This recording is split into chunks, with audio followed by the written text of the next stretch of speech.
So next we have Clark with Nelson Irrigation. Thank you, Russ. I'm just going to show a quick video. I can talk a lot about our company history, but I got a nice video to show you. It's about 5 minutes, and then I'm going to do some application slides. I'm not going to get too deep in the weeds on the product. I'm going to be here, so come see me at the table. I was just counting today. We have 36 different pads or delivery devices across 6 different products just on the sprinklers. That doesn't include the guns. So there's a lot of stuff over there. I'm not going to get too much into that. Just about how applications and how we do, how our design allows us to do things we do. So with that, I'm going to turn on this video. I might have to adjust the volume a little bit, but I'm going to go about 5 minutes into this video.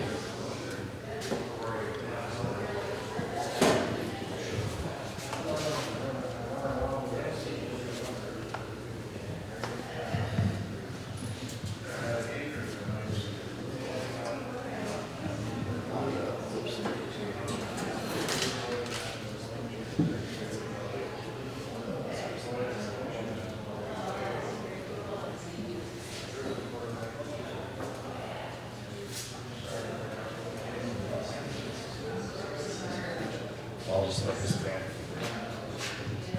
I'm not sure if it's going to have any audio for you.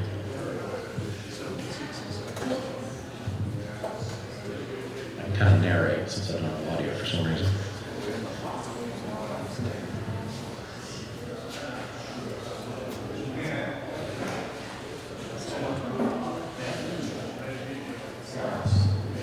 Coming through. This is our historical product from 1911, the Central Brass and Stamping Company in Peoria, Illinois. That's how the family got started. Bart and his team moved to Walla Walla in 1973 and began with guns and brass impacts.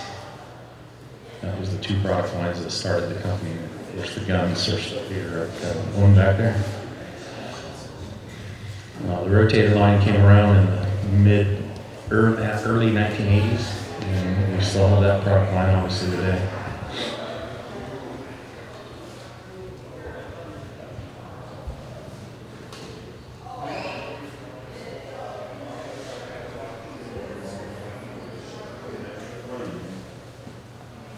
So again, we're celebrating our 50th year in business as Nelson Irrigation Company.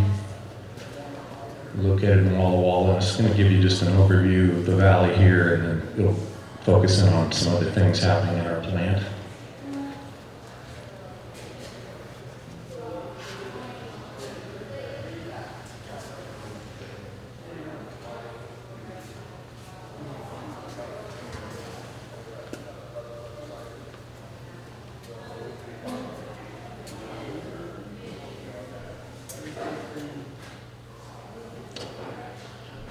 Located at the port of Walla Walla, and this new building you'll see here, that's going to be our full-out injection molding building. Right now we've got injection molding in a couple different buildings. We're going to bring that all into one facility, brand new facility.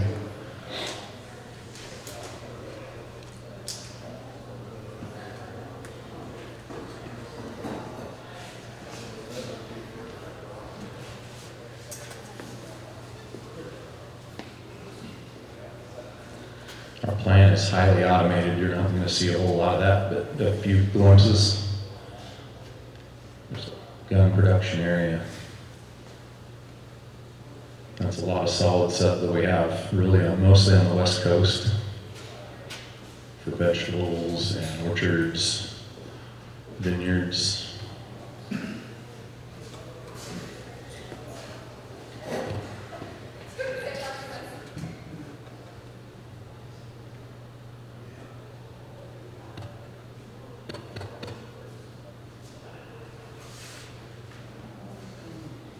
There's one of our setups of automation. It's making a small little rotator that's about the size of my thumb for solid set.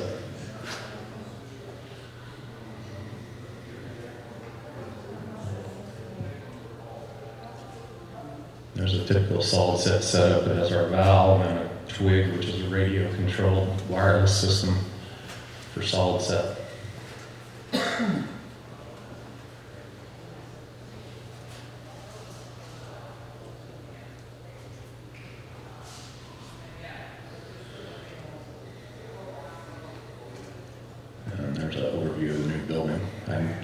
think it's all covered now with insulation and steel. Getting ready to move the injection machines into that building. And this will conclude, we do have warehouses and partners across the world. It's all part of the Nelson group. So that's where I'll end that. And I'll get into my presentation here real quick.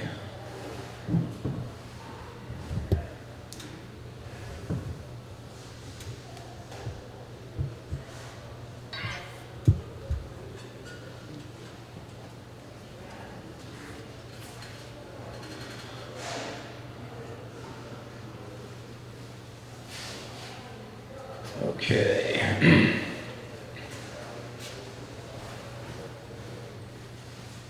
Brad, I think you grabbed my clicker. This one's yours. Switch here.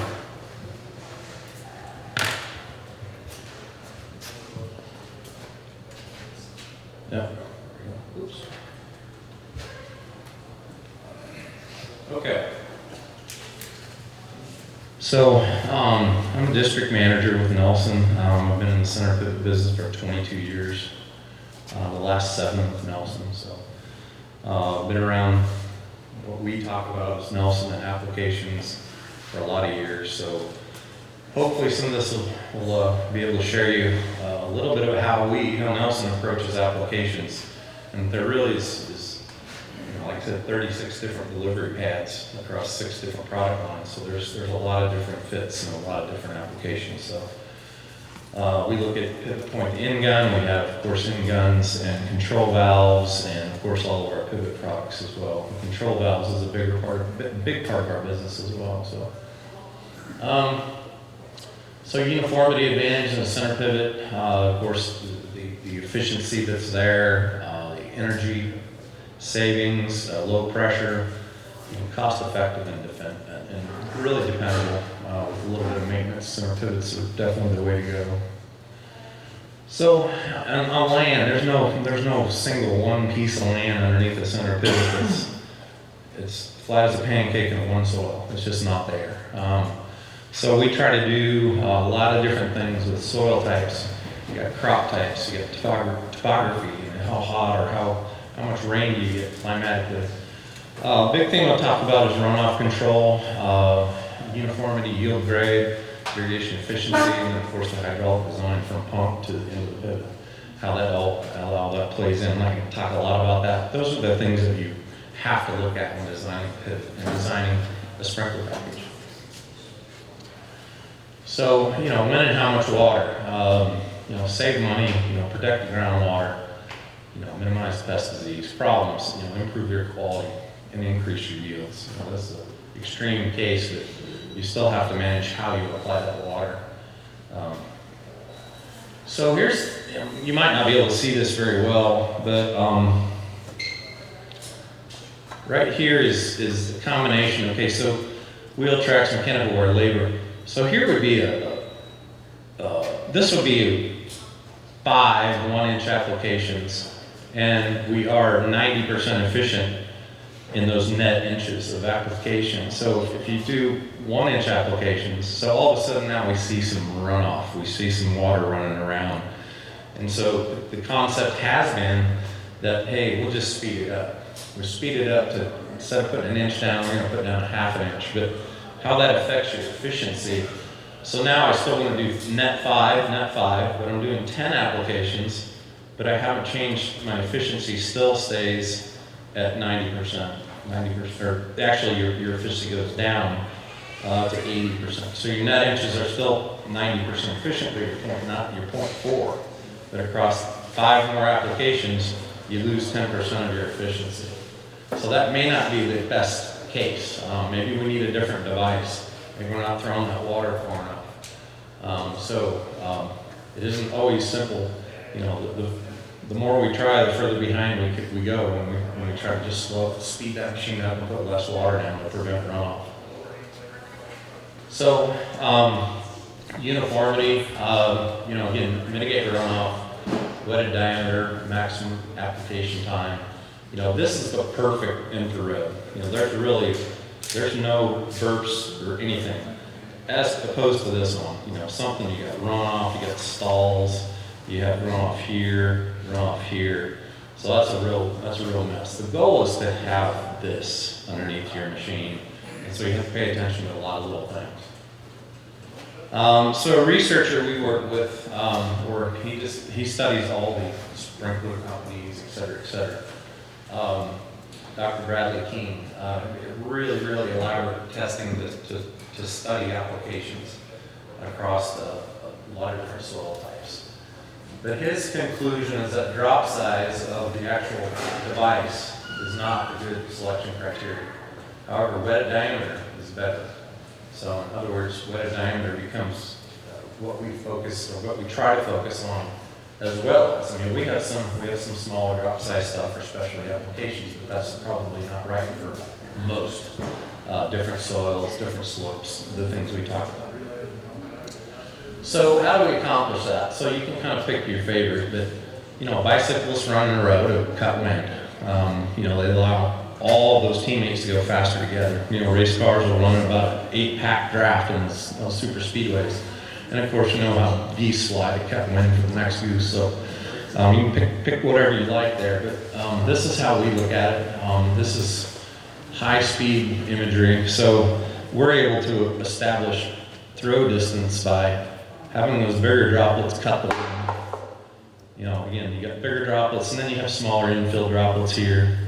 So it's a combination. But how we get wetted diameter, how we get throw distance, is by the integrity of those streams. So that's kind of how we make things work. And this is our orange rotator, which you'll see a lot in this market. That's our widest throw on drops. We no longer make an impact head because we can't beat what that orange rotator is doing. Now, brown rotator is the same, a lot of blotting potatoes, but again, we have these strings that are able to follow the lead drops and get a good amount of distance because of the stream integrity. And we got other products too. We studied those as well. Those move a little faster, and you know, they still have some stream action to get the droplets out as far as possible. Same thing here, but that's a spinner, so it's going to turn really fast and not get as much throw distance. So just some other products. So we all know this guy. You know, I have the little device on the end of the hose and sits there, and that's, you know, right now he's got his little infill stream. It's pretty wide. If he wants to go ahead and get that stream integrity, just pull the trigger and get that stream going way out there and get, you know, 25 feet out there. So maybe I'll be doing that someday, but I'll be drinking coffee. So, but anyway, that's how we look at stream integrity, throw distance, wetted diameter. Those things are critical in tighter soils, more slope, etc. So again, mitigate runoff, soil, surface, crop rotation, slopes, all those things, sprinkler performance. And then we're going to talk a little bit about average and instantaneous application rates. And then maintenance to stop, you know, how old are these machines? And I've seen some stuff on the shelf back there used that's all covered in high iron, you know. How does that affect things that are going on? So you got to pay attention to those field conditions as well. Again, water quality. I mean, these are throwing mossy water head to head, and it's just gathering on the device. And how efficient is that after a matter of time? And we have something on the market that's without cage, so that's a little bit more efficient, possibly. I don't know. Definitely could be. So application rates, average and instantaneous. Average application rate is what we mostly look at. It's throughout the wetted radius, throughout the whole wetted radius, what's happening all throughout this whole pit. And then instantaneous, or instant average, or instant application rate, instantaneous, is what's happening with the device. You know, this is taking a whole bunch of water and putting it in one spot. Obviously it's spinning around, but that's a high instantaneous that's happening right there. So, but again, we focus on average. So again, these are some formulas. Average application rate has to do with the sprinkler throw diameter, as it states right here. So if you're not throwing it this far, you're going to have a higher average application rate as if you were throwing it further. So again, things that we focus on. So instantaneous is a fixed spray is going to have a higher instantaneous application rate than something with rotating streams that's throwing some distance and some infill. So again, focus on that. And again, correct operating pressures are key, even distribution, large and small droplets, and throwing it as wide as we can in a wetted diameter. So it's a combination of throw distance and smaller infills. And then here's, too many small droplets, they don't move as far, the wetted diameter tightens up, and it's just a different combination of things. Darker soil with some slope, you definitely don't want to throw that water as far as possible. So we do have specialty applications like vegetables. This might be like a mint or something, but this is a spinner, probably a 15-pound rig, and it's really getting soft to the ground. So you got to pay attention to some of those specialty applications. And there is a place for our spinner product. Not super popular in the row crop world and darker soils, but it has its spot. So again, spacing is key. You just don't want to have this happen, because when that head starts colliding, you're going to get these rings, you're going to get, burn spots here. And the taller crops today, this is obviously harvest time, but at years you harvest time it gets wet, or if you finish your season it gets wet. Well, this doesn't show up as much, but it's there if your head's down in canopy, even a little bit up in the tassels, and you don't have your correct spacing. Should be another head here, because we want to throw from that head past this head and halfway to the next head. 150% overlap is what we want, and as far as spacing and where that head is located. So the area under a pivot is critical. Again, you got to pay attention to what's going on. Half of the acres on the last 30% of the pivot, span 6 and 7. And there are 2 acres under the first span. Under this span, there's 2 acres. The last head out here is equivalent to 2 acres, just one head. So if we have a problem out there in the overhang, there's a lot of acres at risk. So really have to pay attention to those factors in area and how much is being irrigated. So in the early days, we had this high pressure, pretty high uniformity and a great throw distance, but pressures were a lot higher with that product, and the outlets were spaced really wide. So that's the reason those are going away. High pressure is high operating costs. So drops become a rule. This is probably in the late 90s, early 2000s. Everything was drop. And we see a lot of drops in this market as well. A lot of stuff just below the truss rods, and maybe your crops aren't as tall as some of the other crops around the country, but, so then, mid like 2003, 4, 5, somewhere in that vicinity, this guy came out with a study that says, and you can't read it, but it says that basically when you have crops like this, no drop's going to work. And so therefore, go back up top and get that water spread out as far as possible. Nebraska has become where you have a water quantity, where you have plenty of water, 700, 800, 900 gallon a minute. Up top has been kind of become the rule in Nebraska now, and other places that have plenty of water. I know there's some top stuff up here in this market as well. So. Regs, I'll finish up on regs here real quick. You need 5 PSI over this reg. So if I got a 15-pound reg here, I need 20 pounds on that at the overhang or at the highest spot of the field. 5 pounds over. Design correctly and maintain them. Again, maintenance, what's the quality of water, etc. 15 is probably our most common reg. We've got a lot of products that'll work at 10. 20 PSIs for tougher applications where we really want to spread that water out as far as possible. And if there's a strong windy day, you're going to see some drift at 20 with some of our rotator products, but also will work. And then check your performance, because we can go up or down 1.5 pounds. Go 1.5 pounds higher, 1.5 pounds lower. So you can go to 8.5 to 11.5 PSI at a 10-pound reg, and that's acceptable.